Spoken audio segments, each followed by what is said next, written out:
Channel.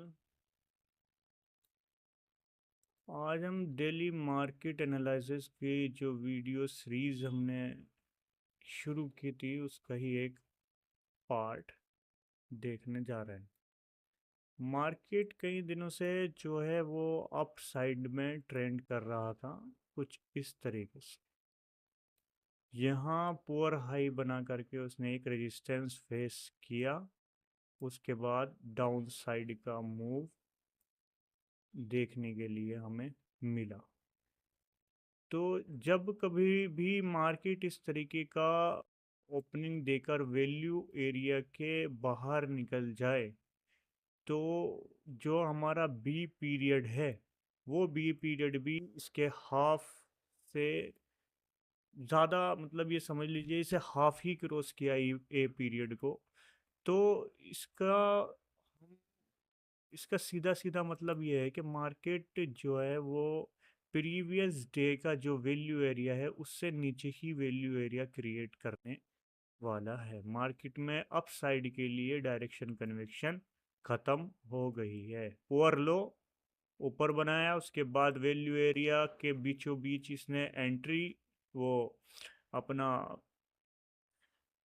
Opening दी, उसके बाद resistance face करके ये रिजेक्ट हो गया। रिजेक्ट होने के बाद इसने दोबारा से सी पीरियड में अपना वैल्यू एरिया के अंदर एंटर करने की कोशिश की, जिसका वॉल्यूम अगर दिखाएं तो 16K के करीब वॉल्यूम से इसने वैल्यू एरिया के अंदर ट्राई आने की कोशिश की, जो कि एक नाकाम साबित हुई।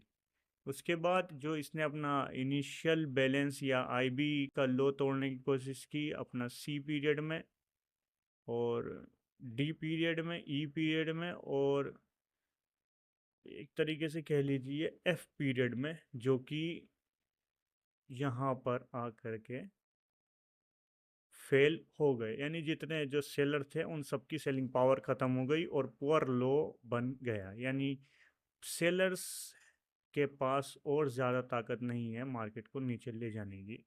तो मार्केट ने एक तरीके से थोड़ा बहुत ऑक्शन फेलियर की कंडीशन दिखा करके अप साइड का छोटा सा मूव दिया। हालांकि जब भी ऑक्शन फेलियर होता है तो वो आए जो अपना डे का हाई होता है उसके ऊपर तक जाता है, लेकिन यहाँ पर जो ओपनिंग है और जो टेल बनाई है रिजेक्शन की, टेल की वजह से हम इसे ऊपर तक के बारे में नहीं सोच सकते थे। तो कल का व्यू देख लेते हैं। अगर मार्केट जो बेरिशनेस है उसको कंटिन्यू करती है तो उसकी ओपनिंग लगभग यहाँ कहीं पर होगी और सेम रिजेक्शन दे करके इस तरीके से ऐसे हम इसे मान सकते हैं। और अगर बेरिशनेस नहीं दिखाई या फिर थोड़ा सा थमा हुआ मार्केट में, या जो कह लीजिए, तो फिर इस तरीके से यहाँ ओपनिंग दे करके यहाँ हम इसकी उम्मीद मान सकते हैं, और यहाँ के चांसेस कम ही हैं अभी। तो बाकी मार्केट तो कुछ भी कर सकती है, इसमें तो कोई शक है नहीं। तो फिर इस तरीके से हम यहाँ वाली इस टीपीओ तक या इस वाली वैल्यू एरिया हाई तक हम इसे मान सकते हैं, जो कि है 55,950।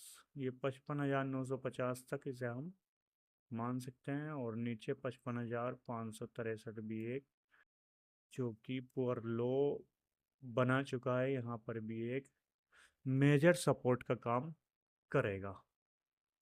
अब ये तो हो गया कल का व्यू। अपना आज देखे तो दो चीज़ें होती हैं मार्केट जब अप ट्रेंड में होता है इस तरीके से,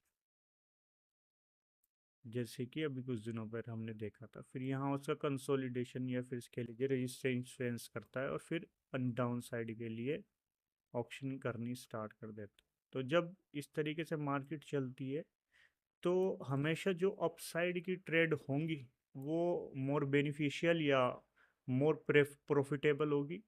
और जब इस तरीके की डाउन ट्रेंड में मार्केट होगी तो सेल ऑन राइज या फिर सेलिंग की जितनी भी ट्रेड आप लेंगे वो मोर प्रॉफिटेबल साबित होंगी। यानी ये ट्रेंड के विरुद्ध जाने वाली बात हुई कि आप इस तरीके की ट्रेड में सेल करते हैं और इस तरीके की ट्रेड में या फिर इस तरीके की मार्केट में आप जो है वो बाई करते हैं। ये अपने आप अपने हाथों से अपना आप आत्महत्या करने वाली बात होती है। तो पहले आपको ट्रेंड ही आइडेंटिफाई करना है कि ट्रेंड किस तरीके का है या डायरेक्शन क्या है मार्केट का, जो मेजर डायरेक्शन है वो किस तरफ है। फिर उसके बाद आप ट्रेड ले सकते हैं।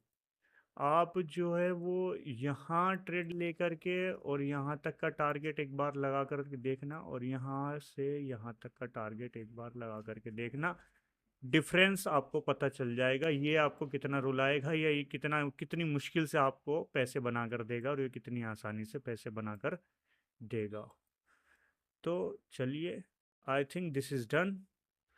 तो अगले वीडियो में मिलते हैं।